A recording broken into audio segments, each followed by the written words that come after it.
Hey guys, welcome back to another speedrun with Jonas. This is based off a design by Julian Rolls. This is a bit more advanced, I think, than the last video I put out. I don't really want to do like beginner Blender tutorials. I feel like there's already so much of that out there. I don't really want to repeat what other people are kind of saying. I kind of want to try and find my own lane. So like what I really like to do is just experiment with different workflows and try and find different ways to kind of go about making characters or environments or just whatever 3D stuff. And so the inspiration behind this was last year. I made this last year, so this is kind of from the vault. Kent Melton passed away, and he was a very prolific sculptor. He used to work for Disney and did a lot of great work in animation. And when he passed, there was just a lot of people sharing stories about how Kent had told them how to use an armature to sculpt characters. And so I wanted to kind of translate that kind of traditional process to 3D. And so to start this one off, I used the basic human armature just from Rigify. That's the Blender Auto Rigger add-on. It comes with Blender. You can just enable it in your preferences, and you should be good to go. So I did that. I generated the controls, and then I posed it how the character's posed. And then I just started by placing rounded spheres for like the head and where all the joints are. And what this does, it establishes the proportions like right away, and it made things like a lot easier. And because as I put the spheres down, I'll parent them to the rig control. You can kind of bump the pose as you're working, so you can kind of work on the pose and the character at the same time. And I really like this approach just because doing things in T-pose, it doesn't feel very like creative. I feel like it kind of creates stiff characters. And so with this approach, you can kind of make your character pose and you can kind of put it in a T-pose afterwards.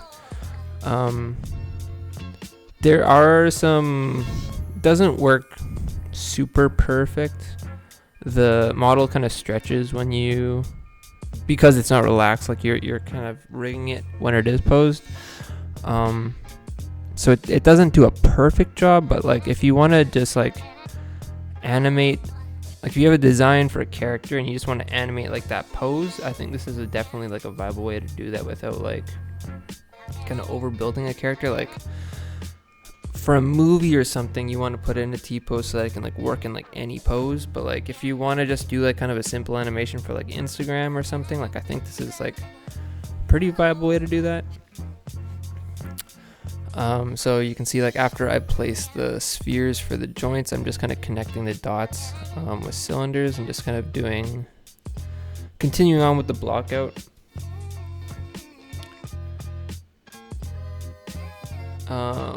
And the block out's like, this is my favorite part of making characters. It's just kind of this early part of just establishing the forms and just kind of drawing the character. I'm not like a super detail guy, I would say. I really like the kind of broad strokes, the rougher part of the character. But I'm working on getting better at details.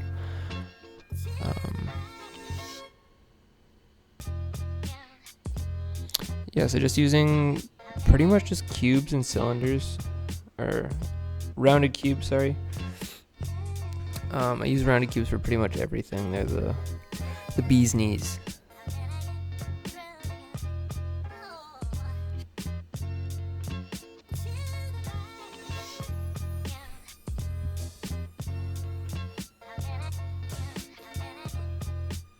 As you can see here, I'm as I put the geometry into the viewport, I'm just parenting it to the rig.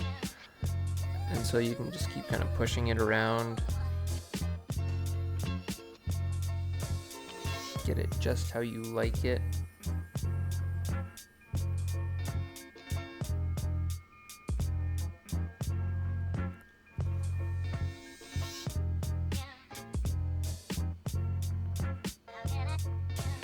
And so this is actually the first bit of animation, I think, a 3D animation that I made, like, purely from scratch. Like,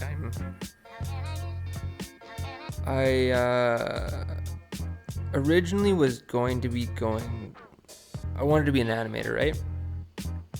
And so I took this course in college, and the company that I was trying to get into, I was living in Winnipeg at the time, so the only kind of animation studio around was called Tangent Animation, and I really wanted to work there as an animator, but their animation department was in Toronto, and I was in Winnipeg, and I was trying to get into the Winnipeg studio. So they said, like, hey, we aren't gonna, you'd have to move to Toronto, and we think that there's just more, like, just better animators there in Toronto, so we don't need you to move to Toronto, but if you want to work with us, you can kind of do assets.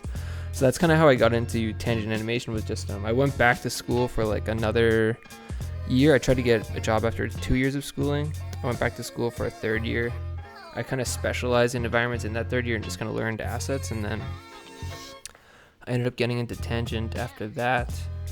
But the plan was always to kind of be an animator, and so like my goal being there was just kind of like learn animation from the backgrounds and just like be a lurker and just kind of see like, how are these guys doing this stuff, how does this work, and that actually worked out pretty well, although I feel like I've been kind of stuck in environments ever since.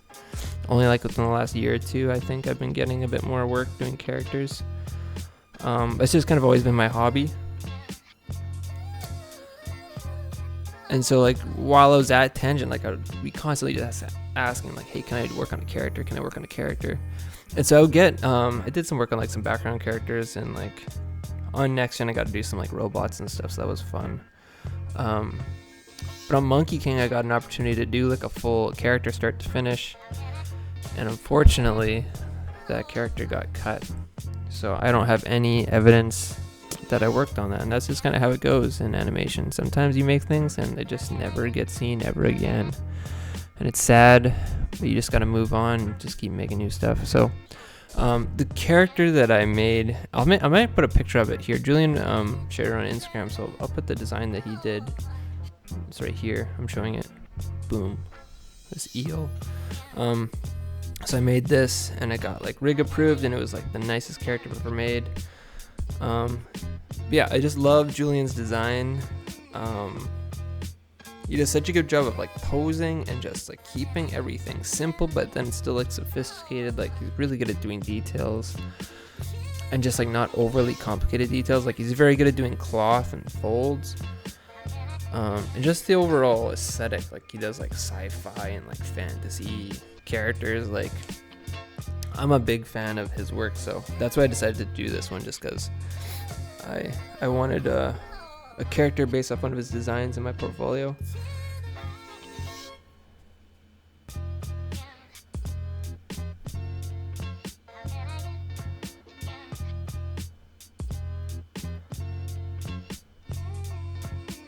So doing a little bit of modeling here just because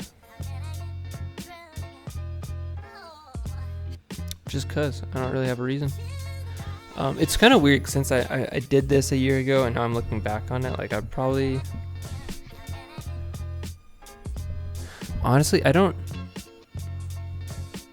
to figure out like where I should go with my career at this point. Like AI is taking over, but it also, I think we can't throw the baby out with the bathwater. Okay, like yes, we can use Runway and we can prompt crazy shit really fast and just make animation way faster than we've ever done before. But by doing that, you really give up a lot of control. And I think if you are an animator, you're probably like a little bit of a control freak. You probably have like some kind of OCD and stuff. And so like I really like to put things like in their place. Like when I put something, like when I draw something, it's like I put it there, right? Like in an animation, you're moving things around. Like that's what we're doing. And so to kind of give up that control and just use words to kind of dictate where objects should be on the screen, I don't know. I think there's a time and a place, but I think this is still really valuable information to know. I think 3D is still, like, AI respects 3D more than 2D. Like if you want to do the image to AI stuff, if you can show it a 3D model, it gets it, because it's just, the perspective is perfect, the lighting is perfect. So I think making 3D models and showing it to AI is better than if you're gonna draw it and like paint it, because it kind of loses stuff in your interpretation of it. Yeah, I'm constantly torn about like how much of a purist I can be. Because I think the whole time that I've been working in 3D animation, I've been wanting to do 2D animation. I love to draw, and I think that'd be really fun to do a 2D show, but they're just so hard to come by. Like there's just more 3D work. And now I think the same thing's gonna kind of happen with AI stuff. Is like there's gonna be less artisanal animation. I don't know. I'm just gonna speaking out loud at this point.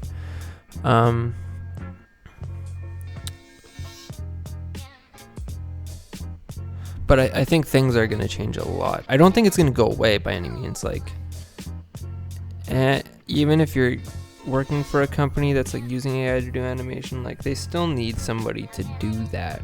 You know, there's still a job there. It's not like the robots are just making movies by themselves, you know? Like there's still gonna be a human involved. Will there be as many humans? Probably not. But there will be some.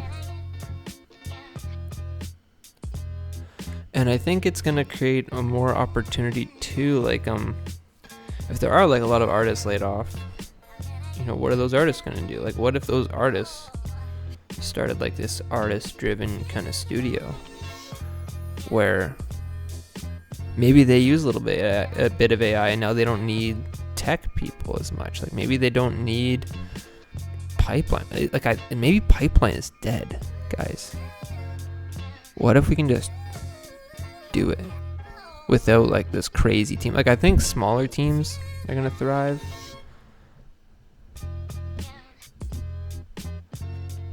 And the big studios I think are gonna automate shit. But I think it depends on who you're working for. So yeah, those are kind of general musings. Let me know down in the comments, what do you think is going to happen with the animation industry? Are you guys worried about losing your jobs to AI? I want to know. I want to hear.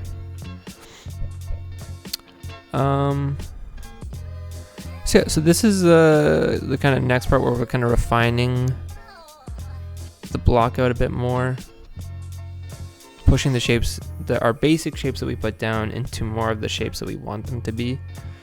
So now we're taking those spheres and we're pushing them out, extruding.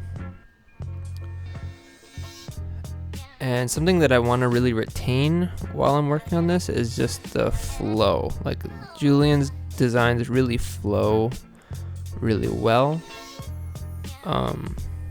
The shapes transition one into another, especially on this character. Like it's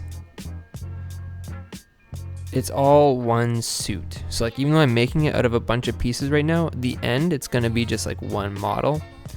And so as I'm placing them, I'm trying to figure out like how does this shape flow into that shape. And like his pauldrons, those like the same things on his shoulders, and like his elbow pads, those are all kind of more hard surface, and the bodysuit is a bit more soft, or it's a bit more organic. So I want to make sure that those feel different.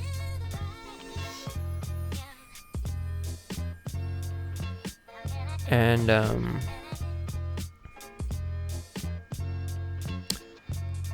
yeah, to really get that feeling different, like so we'll take this into Zbrush yet, but we're gonna sculpt. We're gonna make those organic shapes feel more organic by sculpting on top of them.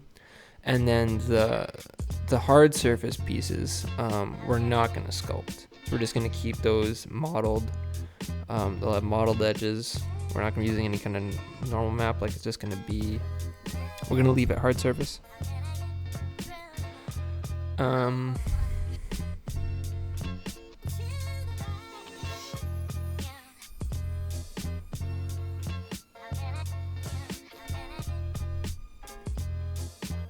So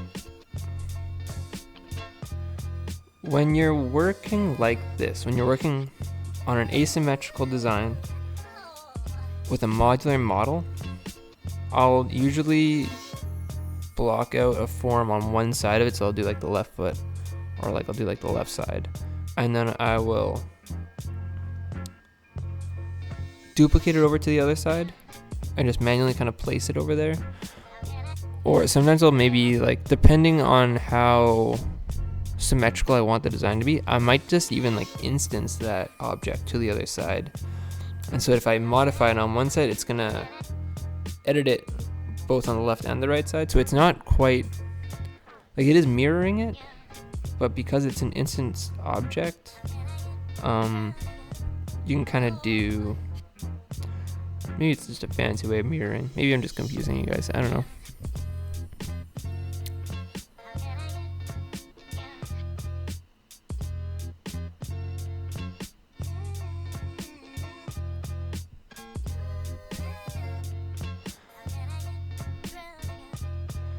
And so you can see, like, as I'm turning it around, and as the character's kind of fleshing out, the weight of the pose isn't quite right. And so it's super nice that we're like working on a rig, and then we can just keep adjusting that. And those are things that you can kind of get hung up on modeling, because like if you don't have that rig, maybe like one foot is like higher than the other or something, like those kind of adjustments, or they just get a little bit more complicated to adjust. So I actually haven't used this workflow since this.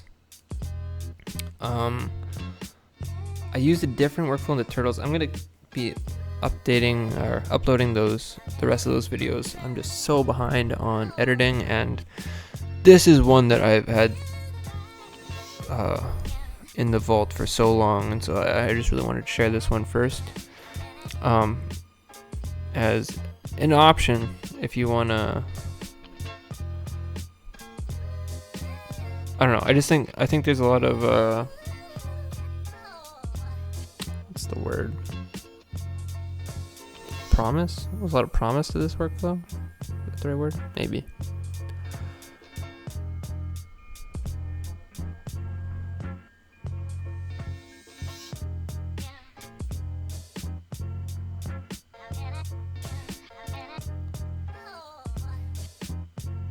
Yeah, like as I'm watching this now, I really like having this on the rig.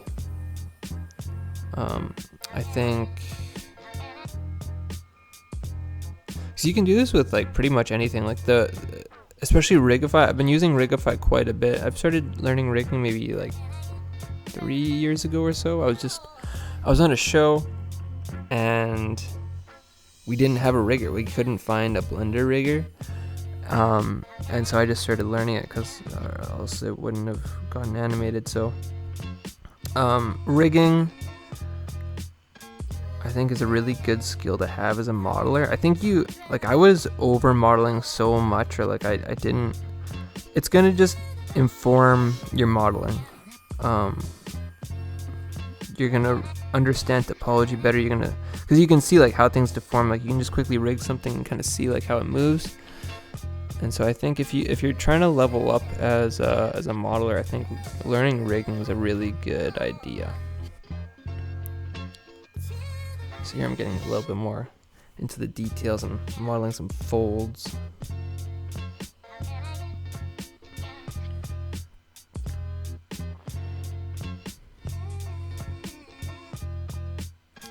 And so that's this is kind of a technique that I use from Zbrush, where like you'll mask something out and then you'll kind of extrude that part out, like you'll separate it. So I'm trying to just model these folds.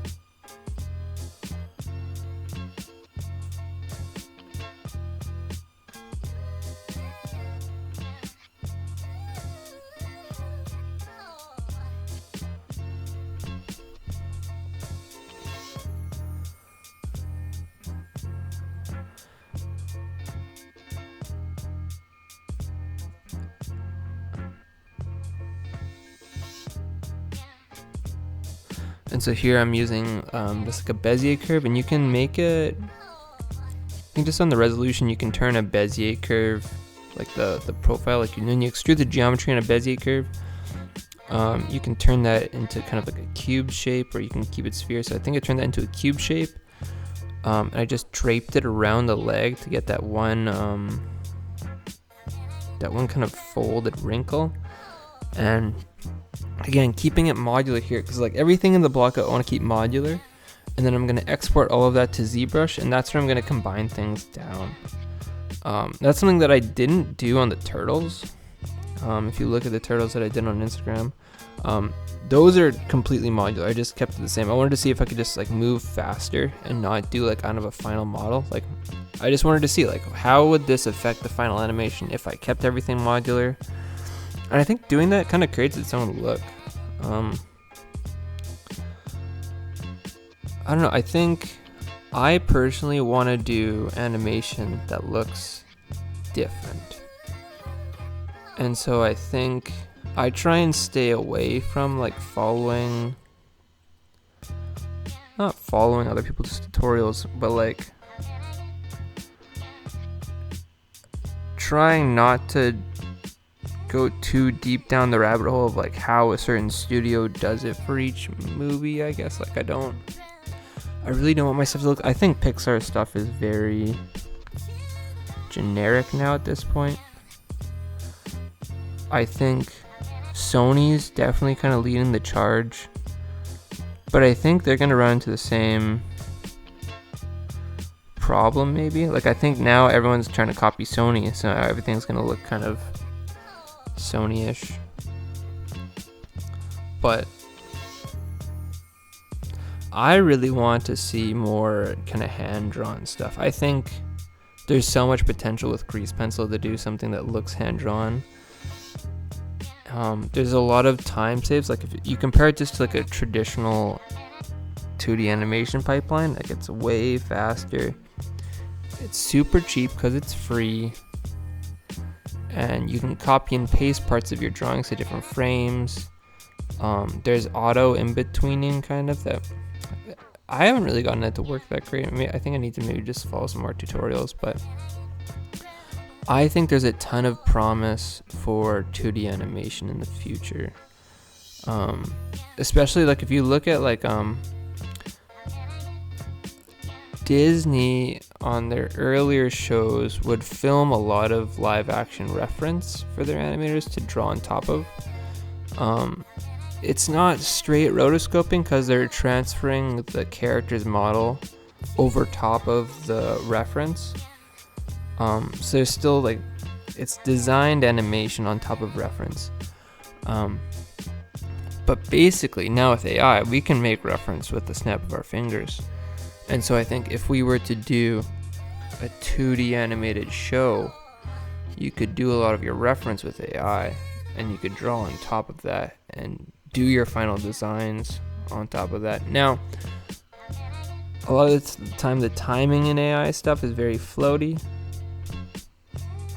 I don't know, that shit's getting so good so fast.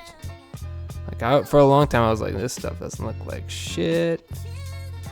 But I've been seeing some stuff lately that's like, oh damn, okay, maybe they're catching up. Maybe there's something here.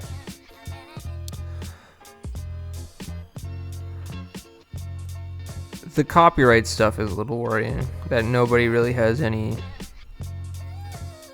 rights to their work anymore. That kind of sucks.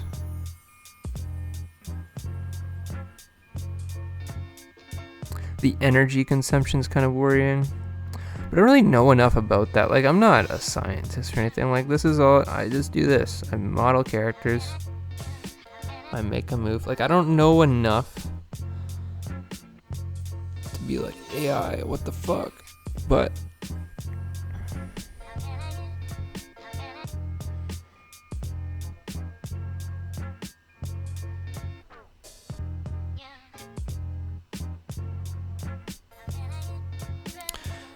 yeah, I think I'll probably be doing some AI explorations in the future. What I really want, okay, this is the dream, okay? Because we can get all scared about AI, and we can think like, oh no, these robots are taking over, they're taking our cool creative jobs, but like, what if they released an AI that was like empty, right? Like, it doesn't have a data set. Like, there's no copyrighted work, because like, I don't want to use someone else's like copyright, like I don't want to profit off of someone else's work. Like, this is, I think like doing something like this, like I made a model off Julian's design. I'm not selling this model. I'm just using it for educational purposes, right? Like, I just want to share my process with anybody who's really interested in it. I've taken down my Patreon. I'm not going to be doing anything really like that. I don't want to do like paid tutorials. Like, I love free shit. And so I just kind of want to give my stuff away for free. So like, I'm not monetizing this. So I think that's fine. But if I were to just like go and like make a movie off this design without Julian's permission, that's not cool. And like, that's what's kind of happening. It's like everybody's art, like the whole internet's been scraped and it's been put into these data sets, and it's like, why? That's not cool. Like, how do we get around that? Like, okay, maybe that was a fun tangent, but basically what I want with the dream, I think, for like a happy AI future, if that's a thing, is like we get like C3POs. We get C3POs that help us do our animation. They help us. Like, if I had my own personal like robot and I could teach him how to draw, that would be super cool. Because then maybe, like, I really like doing rough work. I don't really like doing clean work. What if I taught it how to do clean drawings on top of my rough drawings? Is that a thing? I think that would be cool. Because, like, that's, like, maybe I would do some clean drawings. Like, I build that data set myself.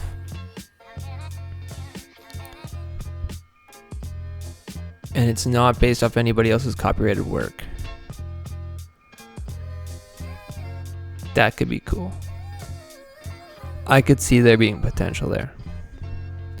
Am I smart enough to do this? Hell no. But maybe Walmart will come out with their own C3POs and I can just buy one and it'll be super easy to do. This is the dream. Where robots and humans can coexist and just draw together. That's a nice future. I like that. See, you gotta be optimistic, guys, about where things are going, because it can just be kind of depressing otherwise.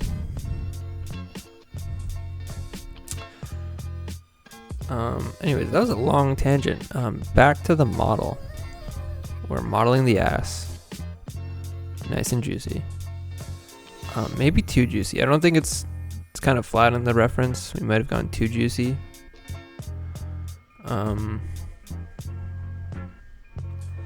Usually, so this is where it gets tricky, kind of modeling asymmetrically, because you still want to have even loops on either side. Like, you still want even topology, but it's twisted. So I don't think I don't think this model, like, if we were to relax this and put it into T-pose, I think this would still be asymmetrical. I don't think I did a perfect job of, like, I don't think I was counting exactly the loops. But our main goal for this specific assignment is just to accurately capture the pose and the character design, and then to do a simple animation. So I think for what we're doing, this is fine. But I think if we're gonna be doing more shots with it, we're gonna be like, we want to make them run. The client wants all these things. Make the Cosmonaut do an ollie. This isn't the right workflow for that. But it can help us get there, you know, because we can model this, bang onto the concept like this,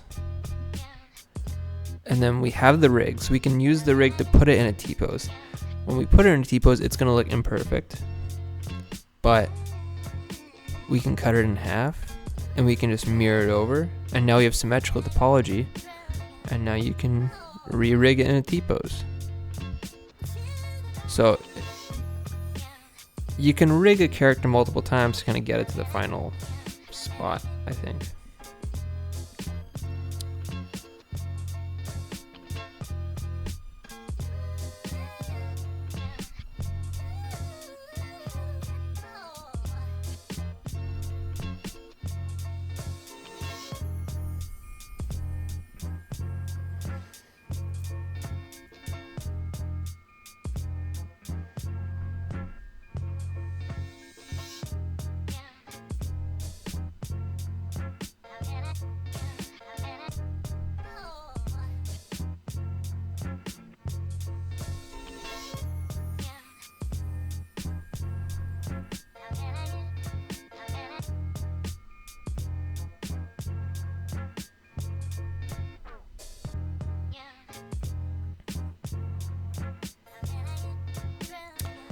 So I think I did this in 2 sessions.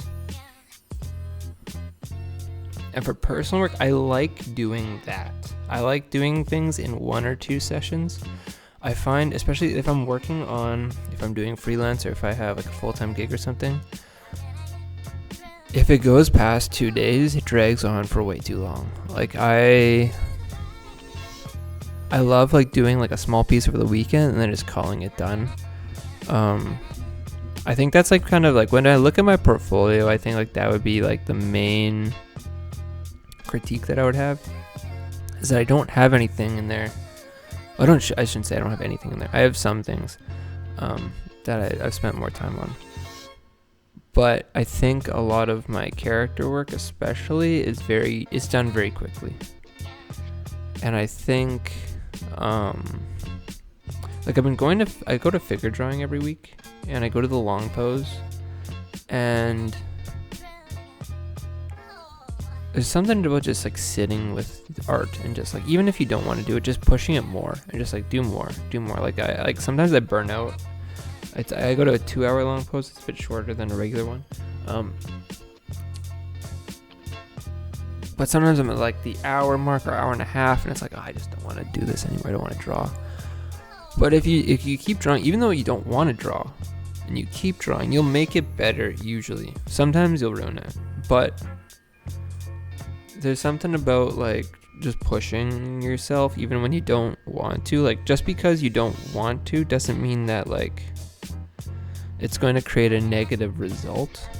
Like sometimes you might think like because you're not in the mood for it that it will be bad, but that's often not the case.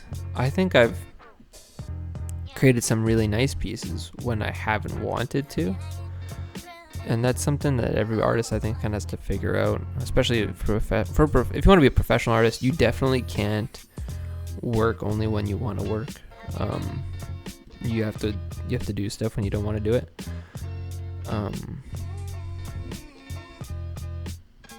Yeah, I think what I'm trying to do now, like I'm going through my backlog of these videos. I don't think I'll have any new content for the rest of the year. Maybe like after summer. My summer is getting very busy. I think at the end of the year I'll probably do like a new I want to do one like really shiny character, you know, like I want to spend like maybe like a month on something and just do, I want to do a full facial rig. That's kind of my goal for this year. It's like just to have a fully functional character made from scratch in Blender. That's kind of the goal.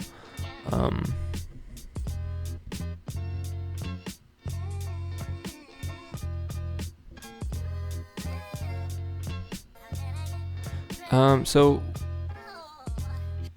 we're making the hand right now. And so what you'll see me do is like there's a piece of geometry behind the fingers. Like I often do that. Like even when I'm drawing, like I'll just kind of draw that kind of shape for a hand. I keep it kind of blocky. And I just kind of use that as my guide. Like if you look at the reference that I'm looking at, like on my PureRef board,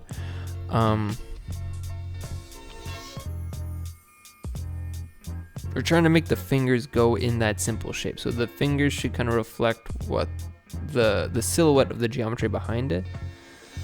And so having kind of that simpler shape in first really helps kind of drive what you're doing with those smaller shapes, because like hands are tricky, especially like fists. Like if you've used a bad rig before, like a fist should have, like if you make a fist right now and you look at it, like your fingers are pushing against each other. Like there should be almost like tension in the pose of the hand. And if you're using kind of a bad rig, or like the weight painting's not quite right, there'll be like a gap between the fingers, and that's like a very beginner kind of hand. And so like when I'm modeling this, like I'm trying to just really get that tension right, and it's kind of nice because you can really just shove those fingers up against each other. But blocking hands like this, blocking out hands like this, I find is a lot easier than trying to like sculpt it, or like there's so many moving parts in a hand. Like there's so many pieces. Like there's every finger has 3 joints. So you need 3 balls for each joint, or like you need a ball for each joint, and you have a cylinder between each of those.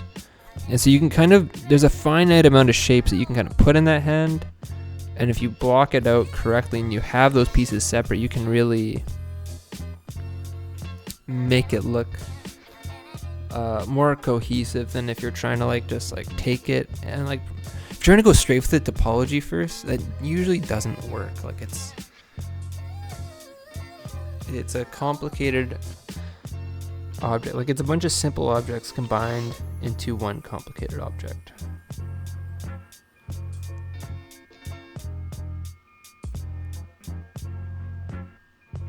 And here I'm just adding a couple extra volumes for like the pads on the hand so that it just has that feeling.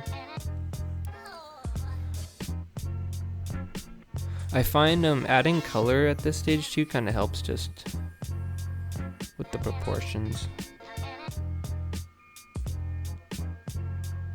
To follow the general vibe of the concept. Because sometimes it's just hard to see when you just keep it gray. So like I find getting things into color as fast as possible really helps with that.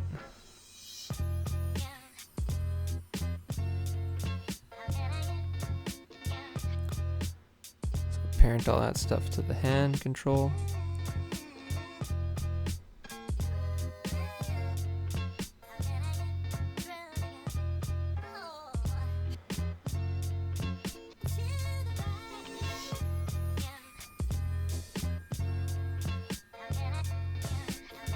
I don't know, what else should I talk about?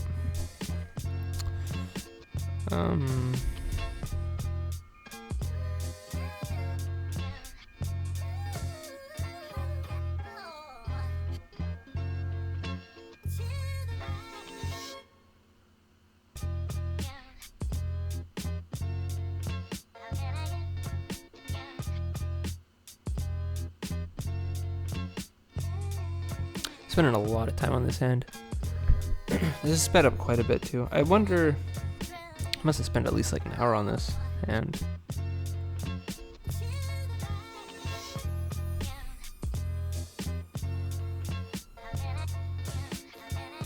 So I think I assigned too much materials by face on this. Oh, here I'm doing like a little bit more. I really like how these look. Like I use these curves to kind of drape these like extra pieces of geometry, and I feel that really kind of ties it together. Like those small little breaks in the silhouette just look very cool. I like that.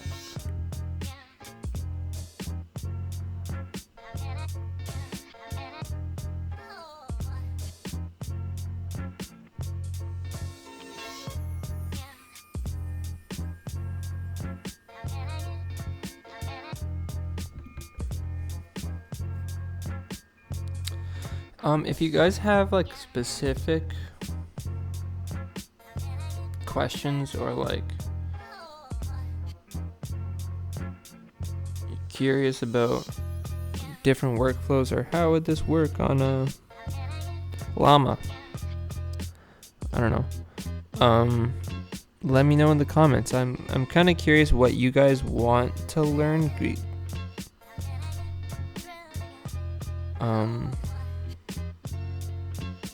It's a weird time right now. I have no idea like what's gonna be relevant still. Like as I was saying before, like I think 3D is honestly still pretty safe with all the AI stuff coming in. I think you can drive a lot of what's happening with models and stuff, but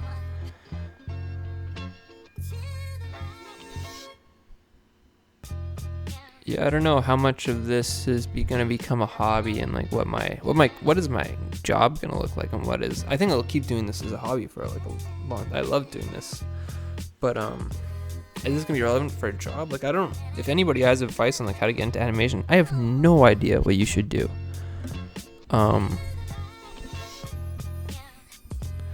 Because I think like learning how to prompt is so easy.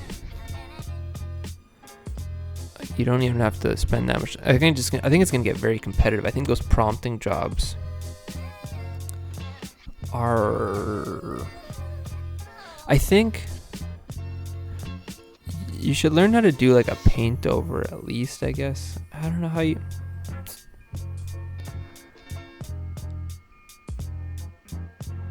That's kind of my worry. Is like, or at least like from my own experience.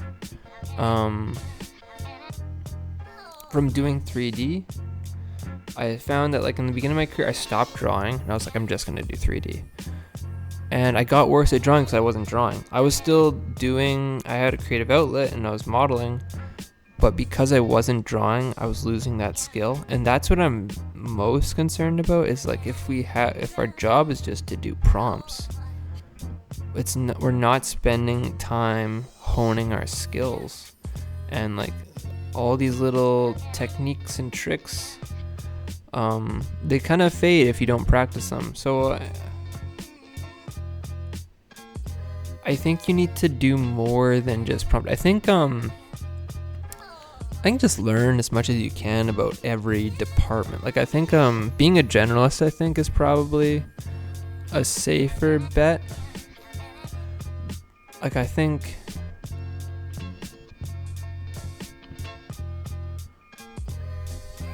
there'll be an element of prompting, I think, in the job. But I think especially like I've worked under some very talented artists, and they give very specific feedback and notes on your work. And if you can't meet those notes and like do the feedback, you're not gonna make it. And so like if you're just a prompt guy and you get some very specific notes and you can't hit them, I don't know how useful you're gonna be. But if you're prompting something and you know how to like apply that to 3D, or like incorporate, like I think that's who's gonna really succeed. That's who's gonna succeed. I think that's who's gonna succeed, is like the people that know animation already, and then like the AI prompting stuff, like that's gravy. Like I think you can do like, I don't know if you actually can do this. I might be talking, sometimes I talk out of my ass. Just a warning. But like I think if you do your own animation and like let's say you draw it, or let's say you do 3D and you rig it and you animate it, like you do that, I think you'll be able to do like cleanup passes with AI. Maybe on frame 47 the knee pops, and so maybe you can just prompt it, be like, yo AI ChatGPT C3PO, frame 47 the knee pops, can you fix that? And then it'll just fix it, I think.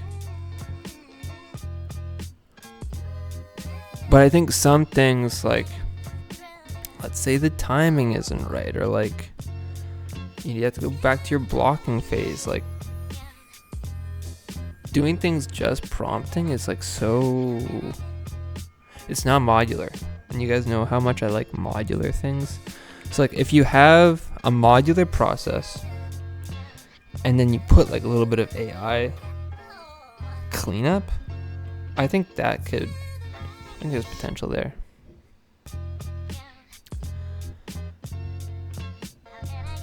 But just pure AI, I don't know. I think it kind of loses the appeal if it's just pure AI. Like when I've worked on big projects, it's always been super cool to like see what the other artists that I'm working on create things with me, and like it's just cool to see like, oh, what are you working on today? Oh, you're working on that looks so cool. And like you can kind of feed off of what other people are doing, and like they inspire you, and I think that's kind of missing in an AI pipeline,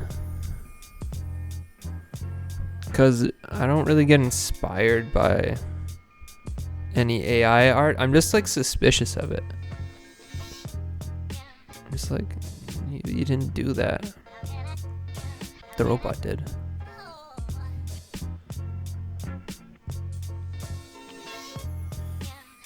I don't know. So I'm in Zbrush right now. I haven't even talked about like what's happening on the screen in a while. So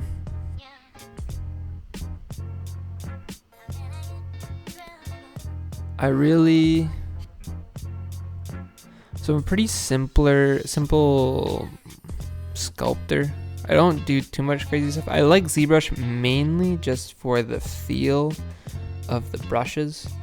It's just a little bit more responsive than Blender, but Blender's gotten so good. Like I feel like I'm using Zbrush less and less, but like when I want to do like really get into like exactly what I'm doing here, like I'm sculpting like a little wrinkles and stuff, like it's still fun to do this in Zbrush.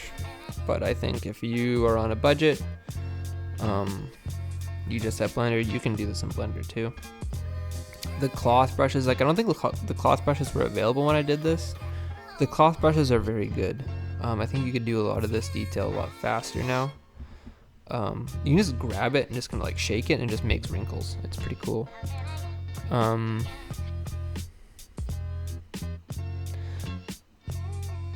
But yeah, I got this ZBrush book a while back. I forget what it's called.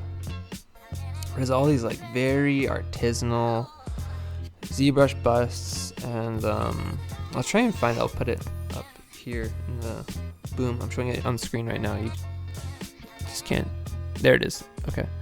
But I like that book specifically because all the artists that are in there are like, I use the grab brush, I use the move brush, I use clay buildup, I use hard polish, I use damn standard. Like they all use like 4 brushes. And that's kind of the approach that I use too. Like I use hard polish a lot. I like having a square alpha on hard polish and like really layering or like pushing down. Like you can use Alt in ZBrush to kind of do the inverse. And so it's like you kind of like push and pull on your model with the hard polish brush and like really define what that surface is. I really like that. And then I like using like the damp standard to kind of accent edges and like where what's a hard edge and what's a soft edge. Like I'll keep something soft and then I'll use a damp standard and it'll just pull kind of a sharp edge out of that. So that's kind of what my approach is here for like the folds and stuff. And then I use clay buildup when I just like, I'm trying to build up volume faster than if I use the hard polish. Like hard polish, you can kind of do the same thing, but it's a thinner layer of clay when you use the hard polish. And like the clay buildup is just like, it's gonna dump more clay on top of it.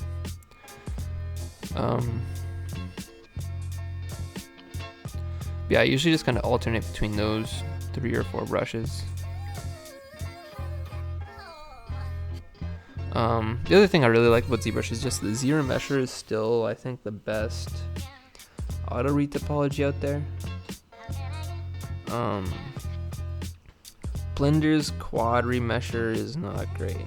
It just, that's what, okay. I hate that, like, okay, AI is coming for our jobs, right? Why is it not, where's the good auto retopology at? Like, can we get that? Because we can just sculpt and then press a button to do topology. That's been the dream for years. And now it seems like we have the technology to do that, so I'm just like, where is that? Is Autodesk working on that? What's Autodesk doing these days? They're taking all of our money, and they're just not giving us AI retopology.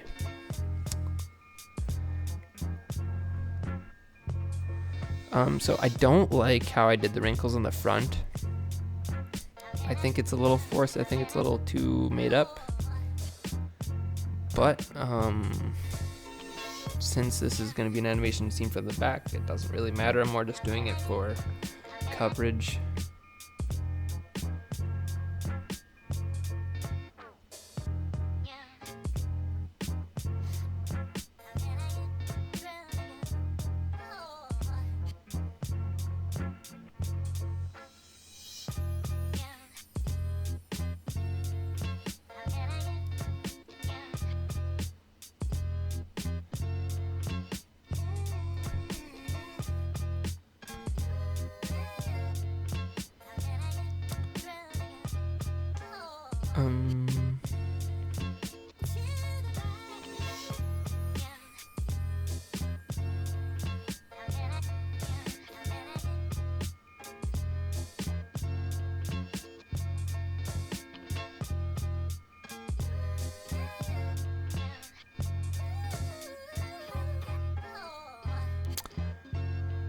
The hardest part with these videos is like I never talk for like an hour at a time like this. So at this point, I should probably just record multiple passes of audio. We just do like 20 minutes at a time. Or do I spend more time and actually edit tutorials? I don't know, if you're still watching at this point, let me know down below. Maybe you've tapped out. Probably have timestamps or something so you can kind of skip to different parts.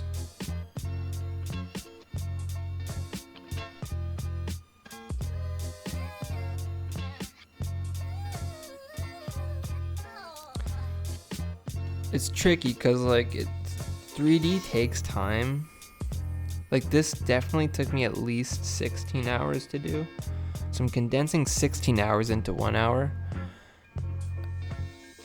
Like it's hard to break down a longer process. That's kind of the tricky part that I'm trying to figure out with this YouTube thing. Is like, how do you make a long process obtainable, I guess?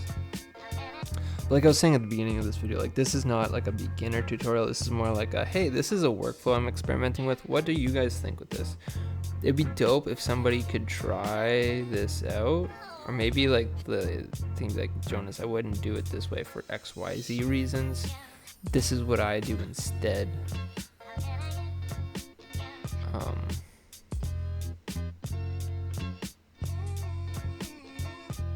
I don't know, if this gave somebody an idea on how to approach a character, then I'm happy.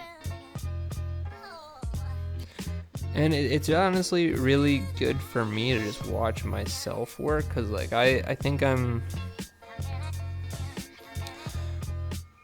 feel like I'm a bit stagnant in my work, and so like doing this and just like looking at how I work, like I'm pretty picky with my stuff. And so I think this just makes me a lot more analytical in my process. So even if nobody watches this, that's okay, because I think I'm taking away, or I'm fine, or I'm just observing what's working in my process and what's not. And I think whenever I watch myself model, there'll be times where it's like, oh, I'm just like struggling there. Like, I don't know. And that happens, like, that's a regular part of the job, is to struggle, I think. But I think, like, especially like on the turtles that I did, like, I didn't model at all, and I think that really worked, because then I kind of removed that struggle a bit, and I just push the basic shapes as much as I can. And I think too, because I started off modular, I modeled some of the details on that modular piece, and then in Zbrush we like dynameshed everything. We just merged everything together. So anytime you spend modeling before, did I zero mesh, or maybe I didn't?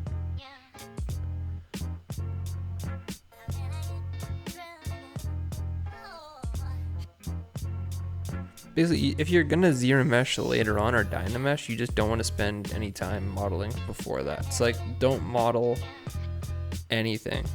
Keep it all basic primitives. Make sure the volumes are correct, and then you merge it together in ZBrush. You sculpt it. You do topology after that, and that's when you spend your time modeling. It's like the block out, you don't really want to model any kind of details, because that should kind of come from your sculpting pass, or kind of like your model cleanup pass.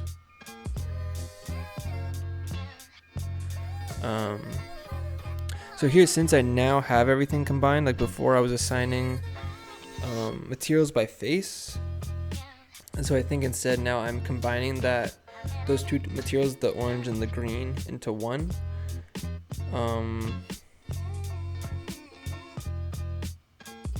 Maybe I still have some, but I think I paint a mask here for some parts.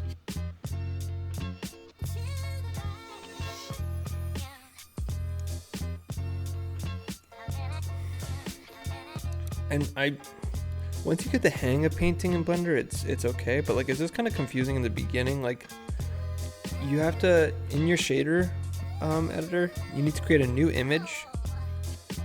You have to have that image selected, and then in the 3D viewport, you need to go to texture paint, and then you can paint. If you don't have any image selected in your shader, it won't paint. So it's not super intuitive, but once you figure that out, it's pretty straightforward. I haven't had a lot of success in getting different brushes into Blender. Like, I've tried bringing like Photoshop brushes, and it doesn't really work. So like, most of the painting I do in Blender is just like hard round brush, which is fine for most things. But I think I would like more like default brushes in Blender. Like, they should put some more abstract stuff, like some watercolor brushes. I think that, like, stuff like that, like, make it like a little bit more like Photoshop. I think that's what the painting kind of needs. Or maybe I should just get a bit more savvy and just figure out how to do that, like, myself.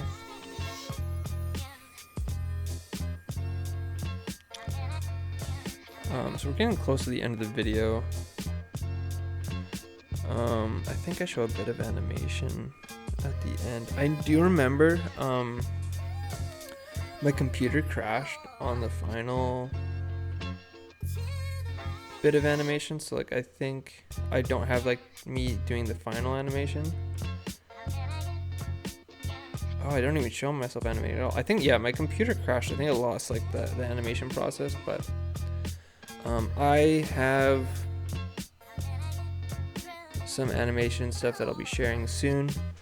I'm also going to be sharing some more of the turtle stuff as well. So I just wanted to share this with you guys, because this is kind of a cool workflow if you do want to have an asymmetrical kind of pose. Yeah, this is the final animation here. Yeah, that was another video. Thanks for watching.